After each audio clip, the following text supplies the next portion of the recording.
So the latest now is that Mark Zuckerberg is killing his own meat to eat. They said that he did a personal tweet in which he said that, or on his Facebook, that he killed his goat and his pig. And they're saying that this is exciting, it's a new way of doing things. People want to kill their own animal and the whole 9 yards. Now, of course, the article mentioned that there's a lot of inconveniences in which, in the bloodiness, the messiness, not everybody could handle, the taking of a life and so on. But it will taste fresh because you just kill it and you put it in the pot right away. Whereas if it's killed, it's all in factory, the whole 9 yards, transportation, freezing, unfreezing, all this whole 9 yards. So it will be different. However, I noticed when I was in Oakland or in California, you have these community gardens, and I guess across the country you have community gardens in which individuals, plant the lettuce and the tomatoes and all that kind of stuff. But you see, in my view, they're getting, of course, grants, and that's their job, and they're just playing games. But in real terms, we have industrialized farming in which the unit cost is going to be so minuscule, so cheap. But when you do it, you just plant four. You have to be out there all this time when you could be working or whatever. And then it's going to be very expensive. So while there might be some psychological and physiological benefits, but as far as the economics, I don't think it was productive. So with Zuckerberg, probably because he has some money, he doesn't have nothing else to do. Then on the other hand, he's not the consummate industrialist or big, entrepreneur, big shot, whatever. He's a billionaire and so on, and trying to sell this Facebook. But I'm sorry that they use him because, he's not my favorite. If he had, developed something on his own, started from scratch, put it out there and make the money, fine. But, the whole 9 yards, take the boy's thing, get him some money, then declare the whole value of the project and so on. But I don't think necessarily that it's necessarily economical to do that. You got to go and buy it, you got to transport it. Hope you buy it from somebody who will have taken care of the health and ensure it had all the type of health concerns and so on. But then on the other hand, for him to boast how he slaughtered his own pig, I wonder if you don't understand if he never did health science or whatever.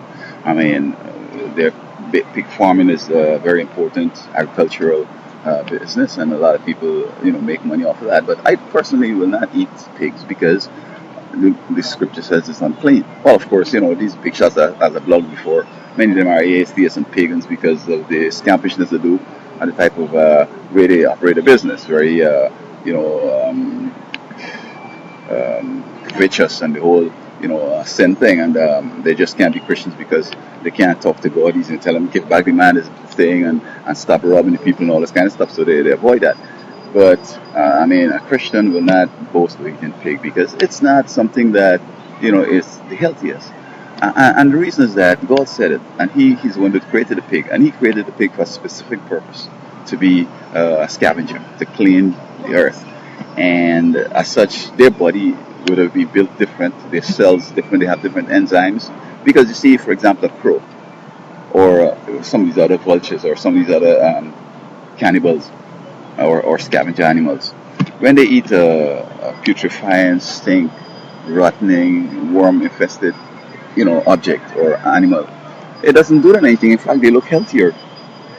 And if some of these vultures, like for example, you eat a crow, it will kill you because of the transfer of the pathogens and the other stuff that he ate.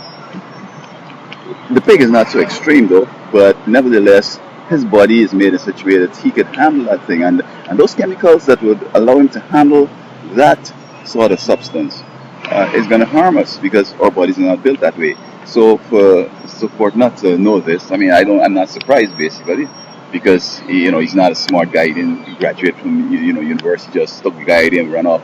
But basically, I'm sorry that they use him as to illustrate something, because I think the whole idea is kind of like it's so primitive. But of course, many of the people who are rich in the world today, they don't have practical ideas, and many of them, they steal somebody's idea and then they hire the right people who will take it to the next level.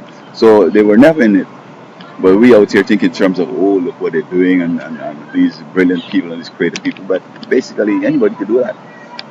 So I will not necessarily go out and plant my own corn and plant my own rice and plant my own sugarcane and plant my own, grow my own animals and so forth. I mean, where I grew up in the Caribbean, we were so poor that almost everybody has some ducks or some chicken or whatever, sheep or whatever, because, standard of living is so low. The annual income is maybe 500-600 US a year. So people have to subsist by planting their own things and so on. But in an advanced country like America, where you make 100,000, he made billions of dollars, you can't come back and compete with the guys who can't compete with you. You know what I mean? To cut them out, as it were. And I don't see any significant health benefit for killing your own animals. You got to be careful of the disease part. And normally, industrial slaughtering and so forth, they check the disease and the whole nine yards. He's not equipped to discover which is disease and so forth. So that's that.